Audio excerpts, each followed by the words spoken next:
So next, we have Larry Jordan. Everyone here knows who Larry Jordan is, right? Okay. So while Larry Jordan's getting set up, Larry wants you to know that AI is not the end of the world. It just seems like it. So Larry's returned to LA, as Michael pointed out. He moved across the country. But he's back to show us new features, new AI-powered features in Apple Final Cut Pro, Premiere Pro, DaVinciResolve, and then Axle AI, which if you haven't looked into it, is a fantastic media asset management system. The things we'll be showing you will allow you to discover how to use the tools you already have to save time, create better work, and attract new clients. And of course, he'll answer all your tech questions as well. So with that, Larry, welcome. Thank you, Michael. Let me get started by saying that I hate AI. I have always hated AI. I continue to hate AI. So for those of you that feel like being a Luddite, I am there leading the pack. Unfortunately, AI is part of our life. It's not going back in a bottle. I've talked to Michael about this. Michael says he refuses to turn AI off, so we're stuck with it. So what is AI as far as we're concerned? Generative AI seeks to replace what we do. Tools and agents for AI seek to enable us. Well, I don't want to be replaced. I would like to continue earning a living, so I would rather find a way to enable my work like we saw with Quickture, but not get myself replaced. In the books that I write, in the stuff that I produce, I have to guarantee that it can be copyrighted, and anything that's been generated with AI currently is not copyrightable. But I want to save time. So my goal for today, in the 4.5 hours that both mics have given me today, is to demonstrate AI tools in Final Cut and then in Premiere and in Resolve and in a media asset manager called Axle. Let's start with Final Cut. The AI tools that actually use an AI engine, which is locally calculated, by the way, it's not sent up to the cloud, is scene removal mask, magnetic mask, transcribe to captions, enhanced light and color, smooth slow-mo, voice isolation, and smart conform. Those are the ones that are there. The only one that I recommend you don't use is scene removal mask. And the reason is it requires a lockdown camera, it requires a lockdown background, it requires depth of field, it requires even lighting like if you were lighting it inside. If you've got to shoot under that level of restriction, you're much better off doing a green screen because scene removal mask is just too limited. But magnetic mask is very cool. So what I'm going to do is demonstrate 3 of these tools from Final Cut. So let's go to Final Cut. I felt it was appropriate for us to welcome a rhinoceros to our thing today. And the way magnetic mask works is you select the effects browser, which is keyboard shortcut F5, and you scroll down to find masks. Mask starts with an M, and when you find it, you drag the magnetic mask. Now, you would think you would drag it on top of the clip, but au contraire, you drag it up to the viewer, and you drag it on top of the subject that you want to isolate. And when you let go, we then click now. Important point. Notice that my playhead is in the middle of a clip. When you're using the magnetic mask in Final Cut, always put your playhead at the beginning of the clip. And the reason is, wherever that mask starts, there's a glitch. And if that glitch is in the middle of the clip, it's hard to get rid of. But if it's the very first frame, you can just trim that first frame and get rid of it. So now we've got this. I'll get rid of this magnetic mask. I'll get rid of this magnetic mask because I've been rehearsing. I'll get rid of that magnetic mask and take this one and drag it up to the viewer, select the rhinoceros, and because my playhead is at the beginning, we'll click Analyze.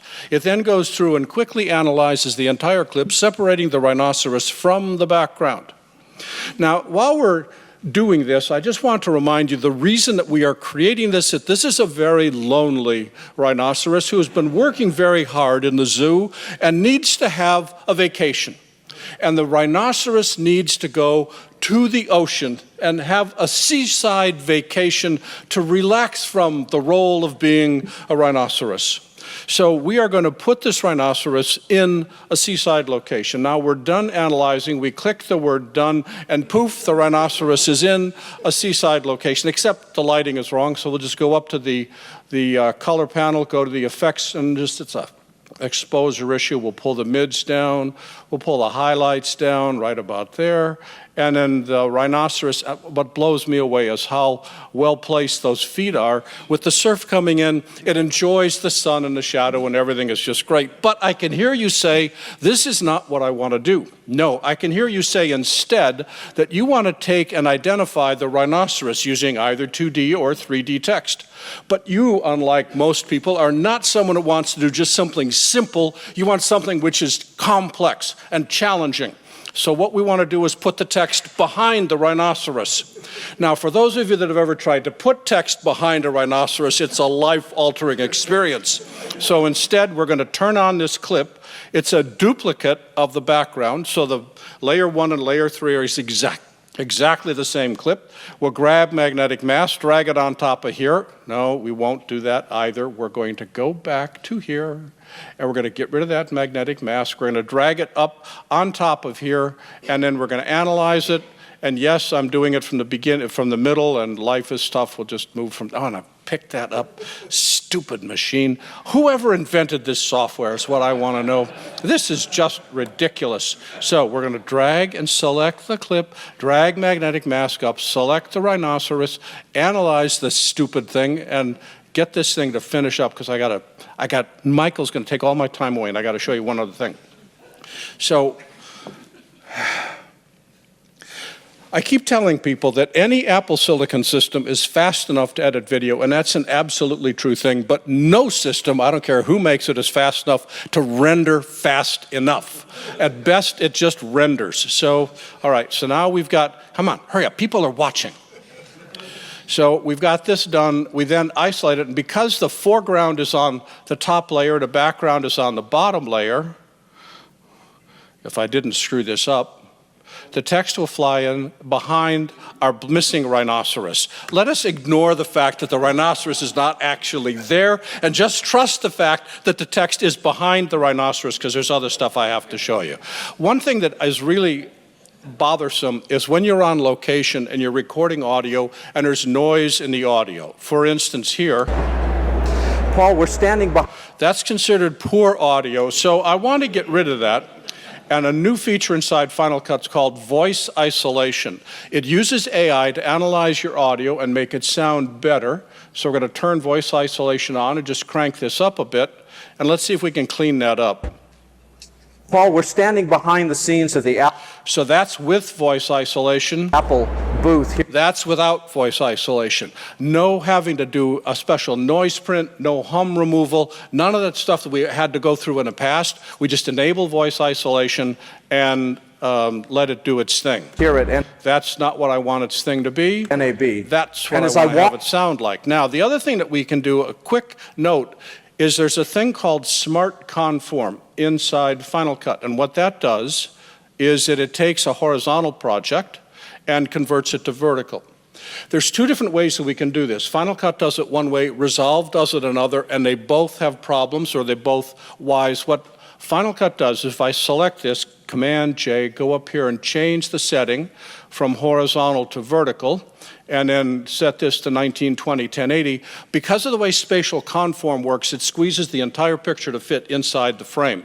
I want to now reset this, so I select all of my clips, I go up to Modify and say Smart Conform, and it goes through and analyzes all of my clips, scales them up, and centers the image inside the frame without using keyframes.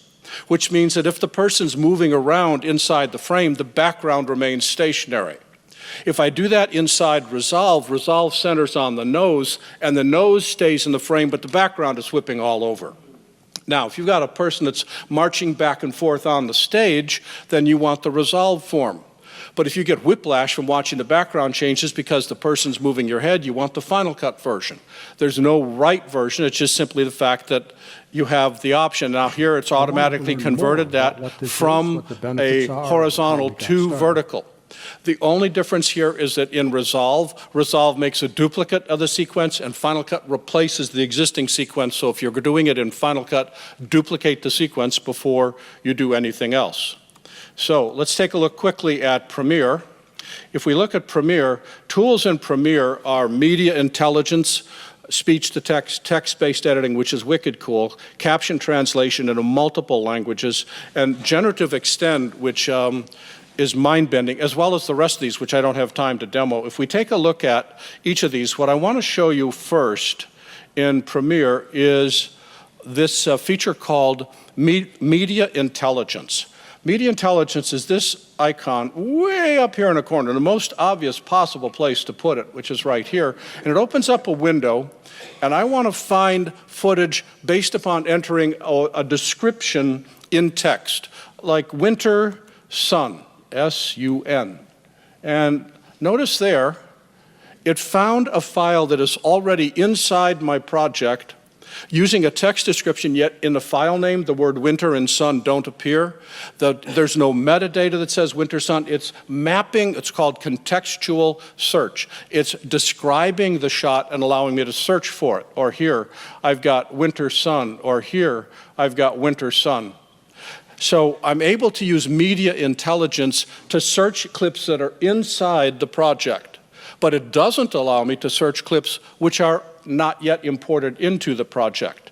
To do that, another program called Axle AI is an extension that fits inside Premiere that allows us to do contextual searches across all media stored across our servers or local storage or anywhere that's accessible over a local area network. I'm dialed into a an M4 Pro Mac Mini, which is back in my office in Boston. And I want to do a search for, got to check my notes. I want to do a search for, oh, let's look for an elephant. Elephant, click in the search box. And yeah, there's an elephant. So I want to search just for video of an elephant. And it goes through and it looks for, did I spell elephant right? Yeah, oh, and I want to do a contextual search because I never labeled my clips. They're all various forms of numbers. And click here. There we go. I've now looked through all of the files of my trip to Thailand when I was shooting an elephant farm, and I have all these movie clips of elephants. And yet, as you can see, the file names are just IMG followed by a number. So it took and looked at the content of my file and allows me to use a contextual search. Or I can say, find audio only, or find video. Or, and this is especially neat, I can access it using, Axel can use a web browser. So I've fired up Safari and I'm in my search. I want to search for the word agent. And I'm going to do a contextual search, and I want to find, based on the text of my video, I want to find all the media that has the word agent in it. And let's just see what we've got. Oh, look at this. Michael Kamas has a video that was recorded at the NAB show this recent April. And Michael, Michael, are you talking about anything about agentic AI? So we'll just type in agent and hit the return key. And over here is the transcript of everything Michael said. I'm able to dial down to that particular word. And here, this has something called an AI agent. Mm-hmm. What is that? Well, right now, if you want to use something like ChatGPT, right? You're going on a website, ChatGPT, and you have all the models and all the different abilities. Now, this is my speech, not Michael, so I'm not going to give him any more time than that. But what I'm able to do is I'm now able to find, based upon a description of a picture, description of the audio, description of the video, I'm able to search for text, individual words. I can create subclips from Axel and move it over into Premiere or Final Cut or Avid or Resolve so that all the media that I have access to throughout my entire facility can be indexed. I'm right now tracking 162,000 assets, and I'm able to access them within a half a second remotely using a reverse proxy server to a Mac Mini, which is driving all this stuff, feeding, anyway, it's too exciting for words. I want to keep going with Premiere. Another thing that we can do with Premiere is, this is an empty sequence, and I want to open up a conversation I had with Kylie Pena. She is the senior marketing manager for all of the video applications. If I go to text, I really like this clip here, so I'm going to select the text and type a period, and notice that by reading the transcript, I can now edit that video down to the timeline, without me even having to look at the picture. Or here, I want to go back to this clip, and let's go back to text. And I want to use, I'm just going to grab this paragraph here. If I was doing this for real, I would actually read the paragraph, but that's just above and beyond the call of duty here. And I'm now able to build this entire sequence by looking at the text, typing in a keyboard shortcut, so as fast as I can read, which is much faster than I can listen, I can build the entire sequence. Then, when it comes time, I can not only create captions, let's go to text, let's go to captions, let's create captions for this, go for it. The captions are now created and laid in, and if I control-click here, I can translate the caption, and inside the caption, I'm going to translate this into Michael's favorite language, which, as we all know, is Japanese. I'm going to click Japanese, click Translate, and not only have I taken and automatically created captions, I can translate it to any of 24 different languages and have that caption displayed as part of my presentation. We can see here that it's almost done, and I'll turn this caption off. We'll turn this caption on, and look at how long that took. Not as long as I could spell Japanese. I think that's pretty cool. Now, let's try one more thing. There are about 24 AI features, but this one just left my jaw on the floor.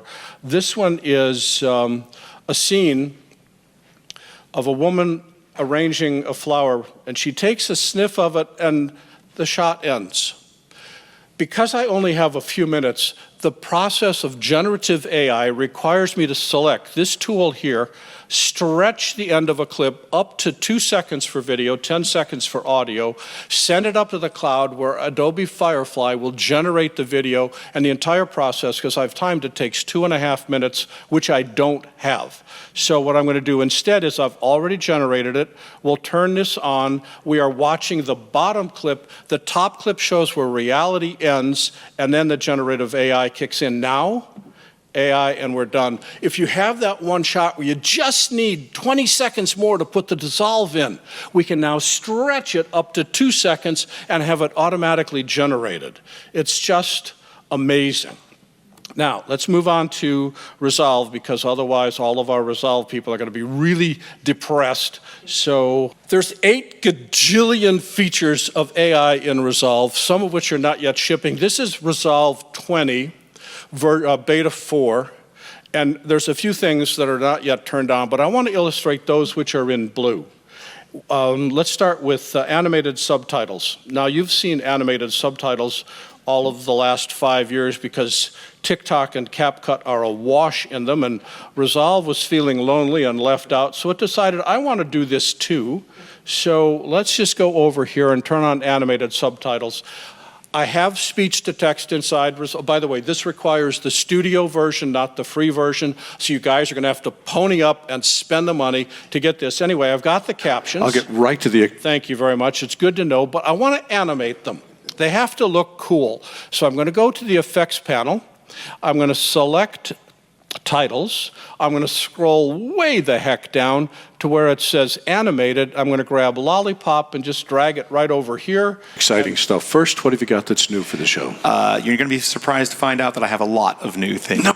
Is that not cool? Now we have 5 different ways of animating. I've got Lollipop and Statement and Rotate, which is just don't even bother. And then I've got Word Highlight and Slide In. We'll do Word Highlight because that really is the closest to the disgusting nature of CapCut. No way! I know, it's the first time that's ever happened. We've got new updates. My fingers never lift my wrist. This, I can't tell you how many emails I get from people saying, Larry, there's a logo here I have to get rid of. This logo should not be there. I've got to get rid of it. Now, this is video, not a still. So what we're going to do is we're going to go to the edit page right here. We're going to go to Effects, and we're going to go down to Open Effects, and we're going to look for, we're looking for Patch Remover, and it's here somewhere.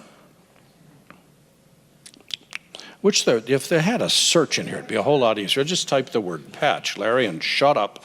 Let's move over to here, drop that in. We'll change this setting so we look at OpenAI. This is where the shot is coming from. We'll just put that on what I want the shot to come from. We'll put this on where I want to get rid of, and then we'll switch back out of here and play it. Ta-da! No logo. And no small animals were hurt in the making of this special object. This one's even trickier. I've got this wonderful drone shot, and there is a white horse in the middle of the green grass. I don't want the white horse in the middle of the green grass. I want to get rid of the white horse in the middle of the green. How do I get rid of that? Funny you should ask that. We have to go to the color page, because why should it be on the edit page? We have to go to the color page. We go to the color page.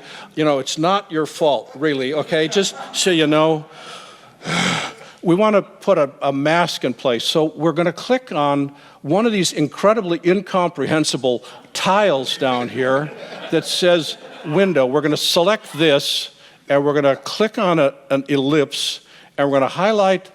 If you want an inscrutable interface where the icons make no sense whatsoever, look at Resolve. Resolve is it's an exercise of people that hate people, I tell you. Holy Christmas. So the next thing I want to do is I want to track this, and I'm going to click here and say track. I'm going to click both directions, and it's going to follow that horse. By the way, I'm running on an M1 Pro, MacBook Pro, just so you know what I've got. We're going to add a new node. Where's the new node? Add node serial. Whoever understands nodes is clearly not human. I have no idea what they do. And as far as I'm concerned, the less I know about nodes, the happier I'm going to be. Let's just get rid of object and drag object removal on here. We're going to then do a scene analysis. It's going to look at the scene and say, okay, great, I see what's going on. And then it's going to say, build a clean plate. It's going to go through and build a clean plate. And by the way, there our horse is not. Is that cool or what?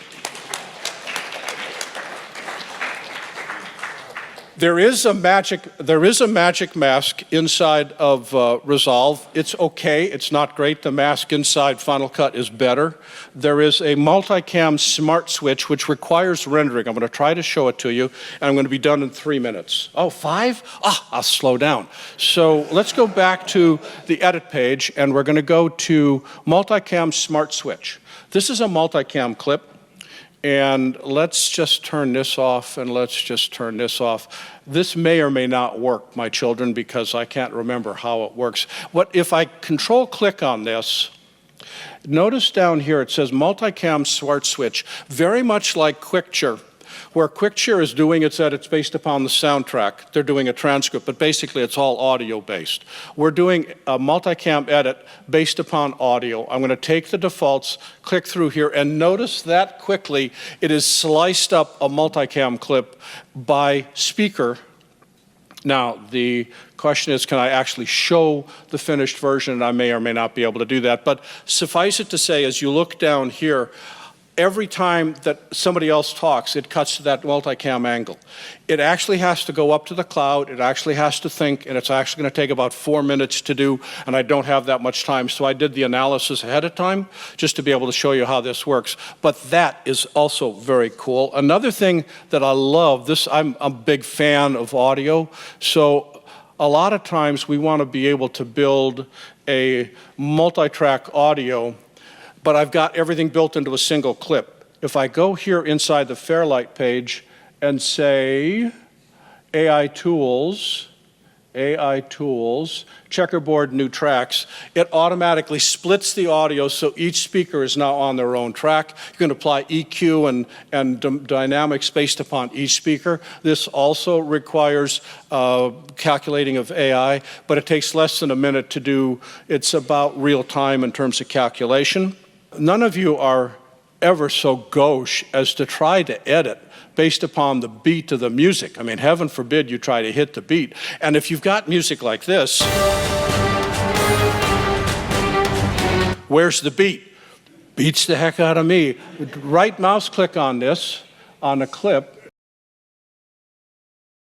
I'm on the edit page, sorry. Whoever invented this? Show music beats. Okay, quicker, faster, people are watching. Thank you very much. Notice that I now have beats in here. Except, it's really heavy. I want to have a different instrumentation. So I'm going to go up to Effects. Am I on the edit page still? Wherever I am. Where is, okay, I want to do Music Remixer. So we're going to go to Music Remixer. I'm going to turn the Music Remixer on. I want to take the drums out. I want to put the drums in. I can change instrumentation under the control of AI. And for my last demo, I want you to think about this for a second. All the tools that I've seen, all the tools that I've shown enable us to do that which is very difficult, but enable us to do it much faster. This next one, well, I'll let you decide if it's a good or a bad idea. It's called Voice Convert. Now, this actually takes 4 hours to build the sound model, but here's my voice, which I recorded myself personally on a handheld mic. This is microphone 1. One of our key audio challenges is getting the same talent recorded on different days using different mics to sound the same. Except, I don't want that to be in my voice, and I don't want it to be in some sort of artificial computer voice. I want to have it be in the voice of an actual person. So I'm going to change this, and I'm going to put it in the voice of Kylie Pena, who is the Chief Marketing Manager for Adobe.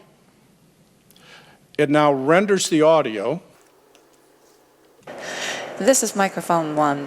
One of our key audio challenges is getting the same talent recorded on different days using different mics to sound the same. Now here's her actual voice. We are trying to create video tools for people doing all kinds of work. Now, the question I've got is what happens if what I recorded was, I think Adobe is okay, but I think Resolve is better. And it comes out in the voice of the person that's head of marketing for Adobe. I think that's over the ethical line, but it is extraordinarily easy to do with the tools that we have at our disposal. So the question that we're all left with as editors is, what's the line between making our jobs easier and overstepping the bounds of ethics? And on that, Michael, I'm back to you.